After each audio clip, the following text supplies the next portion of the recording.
مولانا طارق جمیل صاحب پہ مجھے بہت ترس آتا ہے، کیونکہ میں ان کے مجاہدے جانتا ہوں، کیسے زندگی میں دولت کو لات ماری ہے انہوں نے، کیسے مجاہدوں میں ٹائم گزارا، پوری زندگی تبلیغ میں چل چل کے پہیا بن گئے۔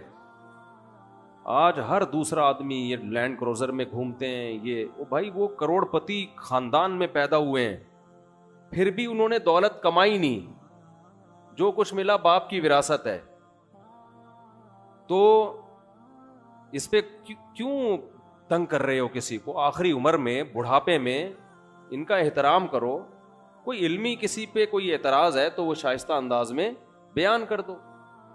اچھا، آج کل سوشل میڈیا پہ کسی کی رائے کے خلاف کوئی بات کرو تو فوراً یہ پیسے لے رہا ہے، یہ ڈالر لے رہا ہے۔ تو یہ بہت آج کل ایک چل رہا ہے کہ کسی پہ کچھ بھی الزام لگا دو، ڈالر خور، ڈالر لیتے ہیں یہ۔ تو گورنمنٹ پہ کسی پہ کوئی الزام لگانے پر پابندی نہیں ہے، آپ لگا دیں پابندی۔ جی الیہم فلنا، ڈالر اتنا امریکہ بھی فالتو نہیں بیٹھا ہوا، یا حکومت بھی کہ وہ فری پھوکٹ کے ڈالر بانٹتی رہے بیٹھ کے۔ جب بھی کوئی دلیل سے بات کرے نا، اس کا جواب دلیل سے دیا کرو، پروپیگنڈے کا شکار مت ہو۔ سارے علماء ڈالر خور ہیں، سارے مولانا ہی سرکاری مولانا ہیں، مفتی تقی صاحب بھی، مفتی عبدالرحیم صاحب بھی، فلاں بھی فلاں بھی فلاں بھی، بس یہ دو چار لوگ آئے ہیں دنیا میں جو کمنٹس کر رہے ہیں، یہ ہیں نیک۔ انسان ایک دم نہیں بگڑ جاتا، یہ ذہن میں رکھو۔ جو بگڑے ہوئے ہوتے ہیں وہ شروع سے ہی بگڑے ہوئے ہوتے ہیں۔ نجاشی نے، جعفر طیار نے جب ہرقل، حضرت ابو سفیان نے ہرقل کے سامنے کہا کہ ہم پیغمبر پر ایمان لائے ہیں، تو ہرقل نے کیا کہا تھا؟ کیا انہوں نے زندگی میں کبھی جھوٹ بولا ہے؟ تو حضرت جعفر طیار نے کہا نہیں۔ تو بادشاہ نے کہا یہ نہیں ہو سکتا کہ کسی نے زندگی پر جھوٹ نہ بولا ہو اور بولنے پر آیا تو اتنا بڑا جھوٹ بول دیا۔ تو یہ جتنے بھی علماء ہیں، یہ زندگیاں ان کی ماضی اٹھا کے دیکھو، کس قدر مجاہدوں میں انہوں نے ٹائم گزارا۔ آپ ان کی موجودہ حالت کو دیکھ رہے ہو۔ مولانا طارق جمیل صاحب پہ مجھے بہت ترس آتا ہے، کیونکہ میں ان کے مجاہدے جانتا ہوں، کیسے زندگی میں دولت کو لات ماری ہے انہوں نے، کیسے مجاہدوں میں ٹائم گزارا، پوری زندگی تبلیغ میں چل چل کے پہیا بن گئے۔ آج ہر دوسرا آدمی یہ لینڈ کروزر میں گھومتے ہیں، یہ بھائی وہ کروڑ پتی خاندان میں پیدا ہوئے ہیں، پھر بھی انہوں نے دولت کمائی نہیں، جو کچھ ملا باپ کی وراثت ہے۔ تو اس پہ کیوں تنگ کر رہے ہو کسی کو؟ آخری عمر میں، بڑھاپے میں ان کا احترام کرو۔ کوئی علمی کسی پہ کوئی اعتراض ہے تو وہ شائستہ انداز میں بیان کر دو۔ کیسی انگلیاں اٹھا رہے ہیں دربار میں جانے والے، کبھی 1 روپے کے لیے کسی سرکاری دربار میں نہیں گئے ہیں، وہ 1 روپے لینے کے لیے بھی نہ کسی سے ملے ہیں۔ جب ملے ان کو تبلیغ کرنے کے لیے ملے ہیں، وہ مبلغ ہیں، دائی ہیں۔ اور یہ جتنے لوگ اعتراض کر رہے ہوتے ہیں نا، خود ان کا ذرا سا بھی کام ہونا تو پھر دیکھو یہ کیسے درباری بنتے ہیں۔ یہ تو جس کو باپ سے دولت ملی ہے اس کو بھی چین سے نہیں جینے دیتے۔ باقی کوئی اعتراض ہے کرو، ہاں کچھ یہ ضرور ہے کہ ایسے مشہور لوگوں کو بعض دفعہ کچھ دائیں بائیں لوگ کیش کرا رہے ہوتے ہیں، دائیں بائیں کچھ لوگ ایسے ہوتے ہیں جو ان کے نام کو استعمال کر رہے ہوتے ہیں۔ تو وہ ٹھیک کا مطلب یہ نہیں کہ ان کے دائیں بائیں کوئی بھی ہوگا وہ بھی 100% ٹھیک ہی ہوگا۔ بہت ہم نے بھی اپنے ساتھ دیکھا ہے، ہم تو اتنے بڑے آدمی ہیں نہیں، لیکن ہمارے نام کے منجن لوگ بیچ رہے ہوتے ہیں، ہمارے نام پہ کیا کیا 2 نمبریاں ہو رہی ہوتی ہیں۔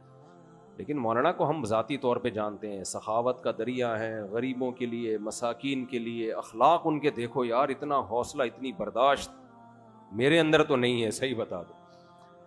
عبادت گزار ہیں، تہجد گزار ہیں، تو لیکن طنز دیکھو، طنز دیکھو۔ ہر دوسرا آدمی مالداروں سے ملتے ہیں، غریبوں سے نہیں ملتے۔ تم نے ملتے ہوئے دیکھا ہے ان کو؟ غریبوں سے ملتے ہیں کہ نہیں ملتے؟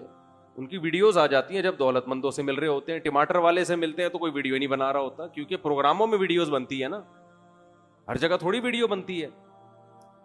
ہیجڑوں پہ محنت کریں تو یہ ان کا حوصلہ ہے، کہتے ہیں دیکھو ہیجڑوں کے پیچھے پڑے ہوئے ہیں۔ یار تم جاؤ 2-4 منٹ کسی ہیجڑے کے ساتھ بیٹھ کے تبلیغ کرو، اس کو تمہیں اندازہ ہو جائے گا۔ تو بس کر دو منفی باتیں پھیلانا، بس کر دو۔ اور پتہ ہے یہ منفیت بار بار، وہ بھی برا، وہ بھی برا، وہ بھی برا، وہ بھی ایسا سب خراب ہیں یہ صحیح ہیں 4-6 آدمی بس دنیا میں جو کمنٹس کر رہے ہوتے ہیں نیچے. منفی سوچتے رہنے سے نا انسان ڈپریشن کا ڈبہ بنتا ہے اور تھوڑے دنوں میں اپنی موت خود ہی مر جاتا ہے. مثبت سوچنا سیکھو, پازیٹیو سوچنا سیکھو. سمجھتے ہو کہاں سے کہاں بات چلی گئی؟ وہ انٹرویو لیا نا ان سے پوڈ کاسٹ میں کہ آپ تو سادگی کی تعلیم دیتے ہیں اور خود آپ گاڑیوں میں گھومتے ہیں. تو سلیمان علیہ السلام سادگی کی تعلیم دیتے تھے کہ نہیں دیتے تھے؟ جن کا ہم واقعہ سن رہے ہیں. اور ایسا عرش رکھا ہوا تھا, آگے آ رہا ہے, ایسا تخت, لگژری تخت تھا کہ آپ کی سوچ جہاں ختم ہوتی ہے وہاں سے سلیمان علیہ السلام کا تخت شروع ہوتا ہے. تو دولت رکھنا سادگی کے خلاف نہیں ہے. سمجھتے ہو کہ نہیں سمجھتے؟ ایک صاحب کہنے لگے MTJ کی پروڈکٹ کی قیمتیں دیکھو تو ہوش اڑ جاتے ہیں, تو مت خریدو نا, ساتھ والی غریب والی دکان سے خرید لو. بہت زیادہ قیمت پہ بیچ رہے ہیں تو مت خریدو بھائی. اور وہ کون سا دکان پہ بیٹھ کے بیچ رہے ہیں؟ تو نیچے لوگ ان کا بزنس سنبھالا ہوا ہے, نام ان کا استعمال ہو رہا ہے, اور اگر بیچ رہے ہیں ڈبل ٹرپل کر کے بیچ رہے ہیں تو آپ مت خریدو نا. آپ کا دماغ خراب ہے, وہیں سے لوگے آپ. انہوں نے کہا ہے کہ جو میرے MTJ سے جو خوشبو نہیں خریدے وہ دائرہ اسلام سے خارج ہے. مت خریدو یار, آپ بے وقوف ہو. تو پرسنل لائف میں اس طرح سے, جو میں نہیں کہہ رہا وہ فرشتے ہیں ان سے غلطی نہیں ہو سکتی, کوئی علمی لحاظ سے کسی پر کوئی اشکال ہو تو مہذب طریقے سے کیا جا سکتا ہے, وہ ٹھیک ہے. وہ تو اللہ کے پیغمبر کے علاوہ کوئی بھی غلطی سے پاک نہیں ہے. تو بہت افسوس ہوتا ہے, قوم جو ہے نا بہت منفی سوچتی ہے, بہت منفی سوچتی ہے. خیر, اچھا بھائی, تو سلیمان علیہ السلام نے فرمایا ارجی الیہ, واپس. وہ ہدیہ لے کر آئے تھے نا, اس کا خیال یہ تھا یہ ہدیہ دیکھ کے کیا ہو جائے. ہاں میں یہ کہہ رہا تھا کہ جس نے زندگی میں کبھی ڈالر نہ لیے ہوں حکومت سے, اسٹیبلشمنٹ سے, امریکہ میں, وہ کیوں اب ڈالر لے کے غلط بیانی کرے گا؟ آپ یہ بول دو اس کے بیان پہ ہمیں اعتراض ہے, ہم ان کے بیانیہ سے متفق نہیں ہیں. یہ نہیں بولو کہ ڈالر لیے ہوئے ہیں, یہ نہیں بولو. اور آج جو بول رہے ہیں کہ وہ انہوں نے فلاں سے ڈالر لیے ہوئے ہیں, یہی بات جب وہ ان سے مل رہے تھے تو وہ کہہ رہے تھے انہوں نے فلاں سے ڈالر لیے ہوئے ہیں. یعنی یہ بھی ڈالر دے رہے ہیں, وہ بھی ڈالر دے رہے ہیں, تو یہ سب سے ڈالر لے رہے ہیں. اور یہ نہیں ہوتا بھائی, جب ان سے ملے تھے انہوں نے ڈالر دیے تھے تو یہ والے تھوڑی دیں گے, بولیں گے تو اس کا آدمی ہے. پھینکتے رہو پھینکتے رہو, گورنمنٹ کی طرف سے کوئی پابندی نہیں ہے پھینکنے پر. اچھا بھائی, تو ہم چلتے ہیں. تو سلیمان علیہ السلام نے فرمایا ارجع, واپس. آپ ان کی رائے سے اختلاف کرو, سیاست میں بھی اختلاف کرو ان سے. ہم یہ نہیں کہہ رہے جو ان کے سیاسی موقف ہے آپ اس کی حمایت کرو, نہ, آپ اختلاف کرو ان کے سیاسی موقف سے. آپ بولو آپ کی جو سیاسی رائے ہے ہم اس سے متفق نہیں ہے, 100 دفعہ کرو. یہ نہیں بولو کہ آپ اس رائے میں مخلص نہیں ہیں, آپ پیسے لے کے یہ رائے دے رہے ہیں. یہ بہت بڑا الزام ہوتا ہے, پیسے دے کے بیانیاں بدلنا. یہ کوئی بہت ہی غلیظ پلید آدمی ہوتا ہے جو یہ کام کرتا ہے. یہ کوئی بہت زیادہ اس کے لیے گندا ہونا پڑتا ہے, جو اچانک نہیں ہو جاتا, جو پیدائشی گندے ہوتے ہیں, باپ دادا سے یہ چیزیں سیکھی ہوتی ہیں. ہرقل نے کہا تھا ابو سفیان سے 40 سال کسی نے جھوٹ نہیں بولا, اور وہ جھوٹ بولنے پر آئے تو اتنا بڑا جھوٹ کہ میں اللہ کا پیغمبر ہوں. یہ نہیں ہو سکتا. کسی نے زندگی میں کبھی چوری نہ کی ہو, اچانک بینک میں کروڑوں روپے کا ڈاکہ ڈال دے, ایسا نہیں ہو سکتا بھائی. شروع میں چپل چوری, پھر آہستہ آہستہ یہ بڑے بڑے جو ڈاکو ہیں نا جو آگے تک پہنچ کے ہمارے